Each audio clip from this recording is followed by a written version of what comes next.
이 오후에 하나님이 주시는 큰 은혜와 축복이 여러분 가운데 넘치길 간절히 바랍니다.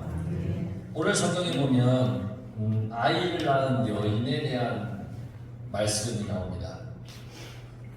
여인이 임신하여서 남자아이를 낳으면 10일 동안 부정합니다.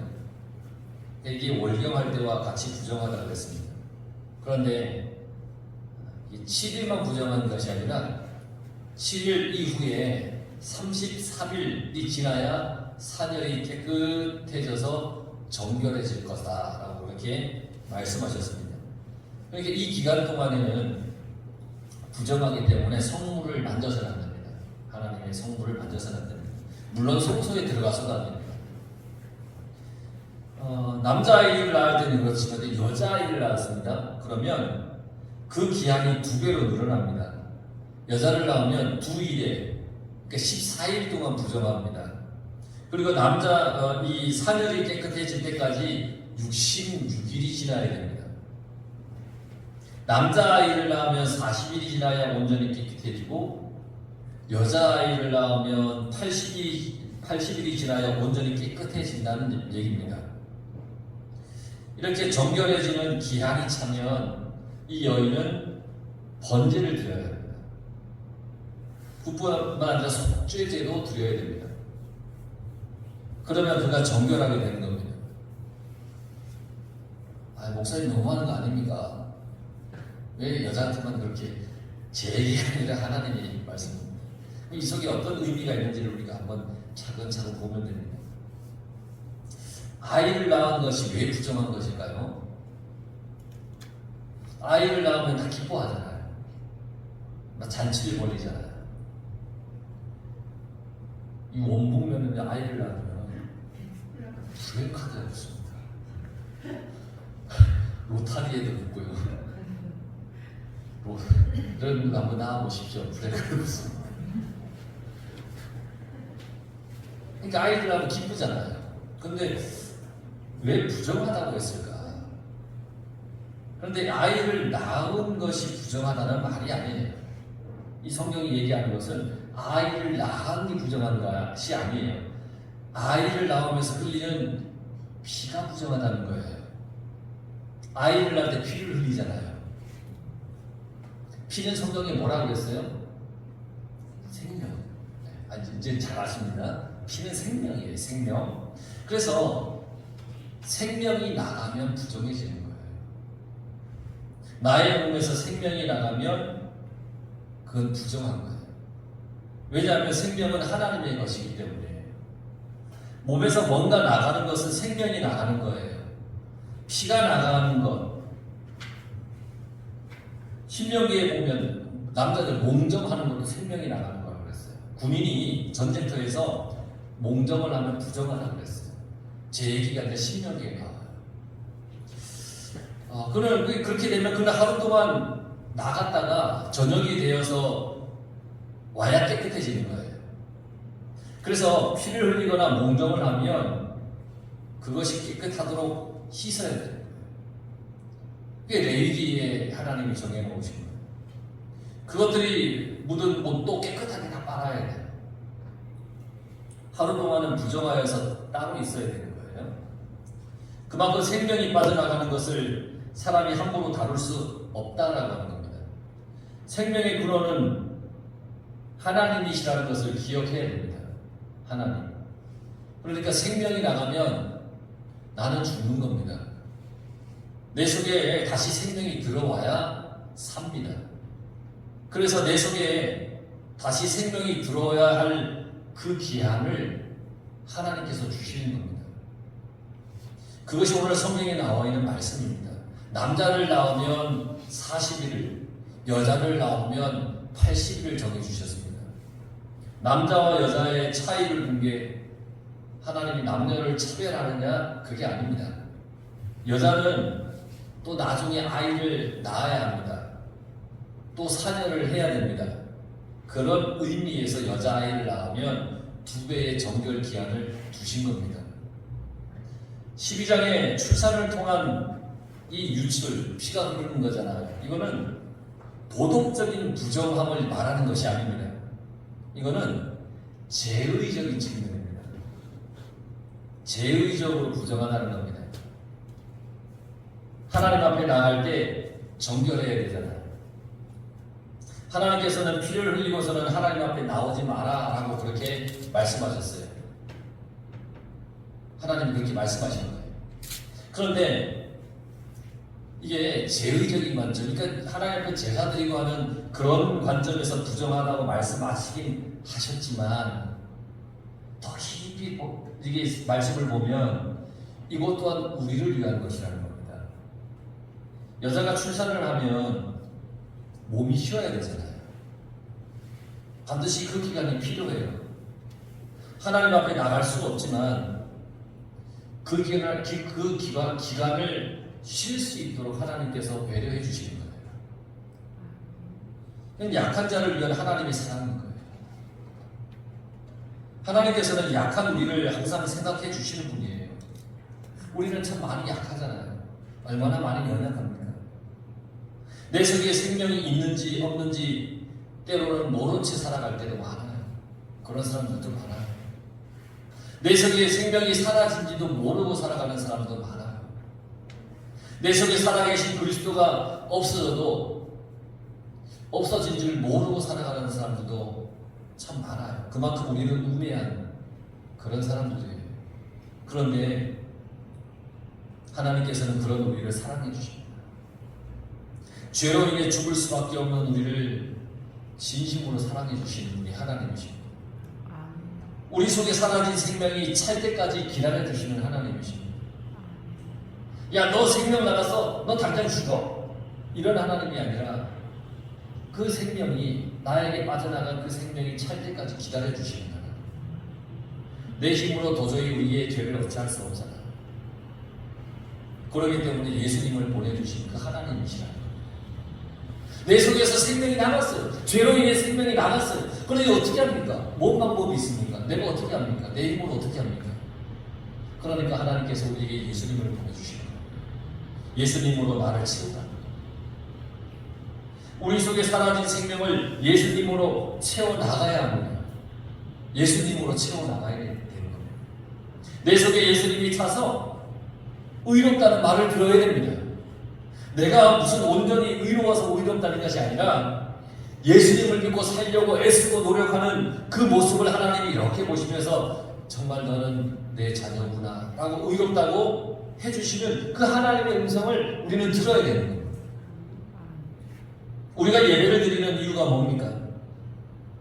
하나님 앞에 나를 정결하기 위해서 예배를 드리는 거예요. 예배는 나를 정결하게 하는 길이에요. 이스라엘 백성들이 하나님 앞에 나와서 제물을 잡고 제사를 드리는 이유는 뭐냐? 죄를 용서받기 위해서 그렇게 하는 거예요. 우리의 예배도 마찬가지입니다. 죄로 인해 약해진 내가 하나님 앞에 나와서 예배를 통해 제사함을 받고 그리고 생명을 채워가는 거예요. 이 시간 여러분들은 하나님의 말씀으로 여러분 속에 생명을 채워가는 거예요. 우리가 살아가는 날 동안 이렇게 하나님 앞에 나와서 하나님께서 주시는 생명을 채워나가는 삶을 온전히 살아갈 수 있길 간절히 바랍니다. 성경에 정결하게 되는 기한을 주셨잖아요. 정결하게 되는 기한. 그 기한 동안은 예수님께서 나를 위해 죽으신 것을 깊이 생각하는 겁니다. 그 기한 동안. 피를 흘려 하나님 앞에 나가지 못하는 동안 하나님을 생각하는 겁니다. 하나님 앞에 얼마나 가고 싶겠어요. 근데 남자아이를 낳으면 40일 동안, 여자아이를 낳으면 80일 동안 하나님 앞에 못 나가는 거예요. 근데 아까도 낮에도 말씀드렸잖아요. 이스라엘은 성전과 하나님이 그들의 삶의 중심, 구심점이에요. 근데 하나님 앞에 나가야 되는데 하나님 앞에 못 나가니까 얼마나 나가고 싶겠냐 말이에요. 그러니까 이런 마음을 품지 않겠어요? 이제 이 정결케 하는 기한이 다 지나면 이제 내가 하나님 앞에 가면 정말 잘해야지. 이런 마음을 가질 거예요. 그러면서 그 기한을 보낼 거예요. 예배를 통해서 하나님께서 죄사함을 주신 그 은혜, 그 기쁨을 기다리는 거예요. 하나님께서 나를 맞아주실 것을 사모하며 기다리는 그런 시간인 거예요. 그 기한. 내가 하나님 앞에 어서 나가고 싶어하는 그 마음을 보면서 하나님의 마음을 보고 깨닫게 된 거예요. 내가 하나님 앞에 이렇게 나가고 싶어하는 그 마음, 하나님께서 나를 이렇게 기다리시는구나 하며 깨닫게 된 거예요. 그 귀한 거. 내가 정결하게 되어서 하나님 앞에 나아가고 싶은 것처럼 하나님도 나를 이렇게 기다리고 계시구나. 그러면서 하나님의 마음을 깨닫게 되는 거예요. 또 이 기한 동안 아이를 바라보면서 하나님에 대한 신앙의 이야기를 아이를 바라보면서 하나님 앞에 못 나가니까 하나님의 이야기를 해주는 거예요. 40일 동안, 80일 동안 성소에 나가지 못하면서, 그러니까 아이를 바라보면 죄 많은 사람과 죄를 용서하시는 하나님에 대해서 많이 이야기를 했습니다. 그래서 이스라엘 여인들은 유출할 때, 피를 흘릴 때마다 정죄를 생각했어요. 얘가 죄 있는 사람이구나. 늘 생각을 해요. 한 달에 한 번 월경을 하잖아요. 그 부정이 하나님을 본다고. 또 하나님을 생각해요. 여러분, 그리고 이 월경이라고 하는 것은 엄연히 죄 때문에 생기는 거잖아요. 하와가 선악과를 따먹고 에덴 동산에서 쫓겨난 후에 하나님께서 여인에게 해산의 고통을 여자에게 주었잖아요. 아이를 낳아야 하기 때문에 월경을 하는 거죠. 그래서 월경을 할 때 이스라엘 여인들은 하나님을 생각하면 자기의 죄를 깊이 생각하는 거예요. 사람, 인간의 죄를 깊이 생각하는 거예요. 그런 거 보면 남자보다 여자가 더 하나님을 생각하는 것 같아요. 그렇다고 또 남자가 생각을 안 한다는 건 아니에요. 오늘 말씀을 보니까 여자한테 신앙이 더 좋은가? 그런 생각도 듭니다. 이 여인들은 얼른 정결하게 되어서 기한이 차서 하나님 앞에 나가고 싶어 했어요. 하나님 앞에 나가고 싶은 마음, 사모하고 기다리는 그 마음으로 하나님께 나가야 됩니다. 우리도 하나님을 사모하는 마음, 기다리는 마음으로 신앙생활을 해야 됩니다. 그냥 아무 생각 없이 하면 안 됩니다. 사모하는 마음으로 해야 됩니다. 사모해야 하나님께서 주신다 그랬고, 사모해야 은혜를 주시고, 사모해야 성령을 주시는 겁니다. 누군가에게 보이기 위한 신앙이 아니라 정말 내 마음속으로 하나님을 사모하는 그 믿음과 그 신앙으로 하나님 앞에 나와야 됩니다. 신약 성경에 나오는 바리새인들은 사람들에게 보이기 위한 종교생활을 했죠. 그래서 금식할 때 금식하는 티를 냈습니다. 기도할 때 기도하는 티를 냈습니다. 예배드릴 때도 죄사함을 받기 위해서가 아니라 형식적으로 그들은 예배를 드렸어요. 마음이 없었어요. 하나님을 향한. 그래서 예수님께서 늘 하시는 말씀이 바리새인들과 같이 되지 마라. 그렇게 말씀하신 거예요. 예수님께서는 우리의 마음을 다해서 하나님께 예배 드려야 한다라고 그렇게 말씀하십니다. 신령과 진정으로 예배를 드려야 된다고 했습니다. 하나님께 적설하는 예배 드리는 건 아닙니다. 정말 신령과 진정으로 내 마음을 다해서 예배를 드려야 되는 겁니다. 기다리는 마음으로 예배를 드리는 겁니다. 모든 예배가 그러해야 됩니다. 여러분, 예배를 기다리는 시간이 사모하는 마음으로 기다려 주시길 바랍니다. 사모하는 마음.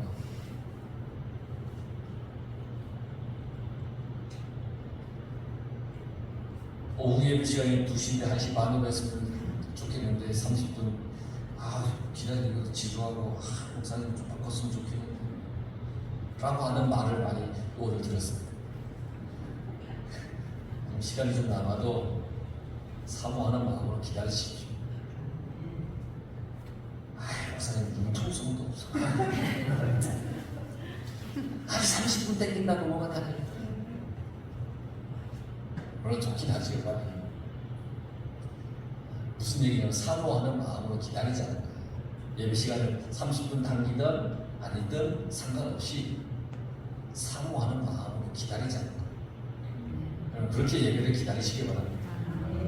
그렇다고 안 당긴다는 얘기는 아닙니다. 깊이 생각해 보겠습니다만 여러분 항상 예배는 그 중심에 내 마음 중심에 하나님을 사모함이 있어야 됩니다. 시간을 많이 기다리고 적게 기다리고 하는 그거는 아닙니다. 그것 때문에 땡기자면 그건 당길 필요가 없는 겁니다. 사모하는 마음이 중요합니다. 여러분 항상 사모하시기 바랍니다. 주일이 기다려지고 하나님께 예배드리는 것이 기다려야 돼요. 세상 일을 하다가 하나님께 시간을 할애해 드리는 것 그거 아니에요. 하나님께 예배드리기 위해서 우리는 세상을 살아가는 겁니다.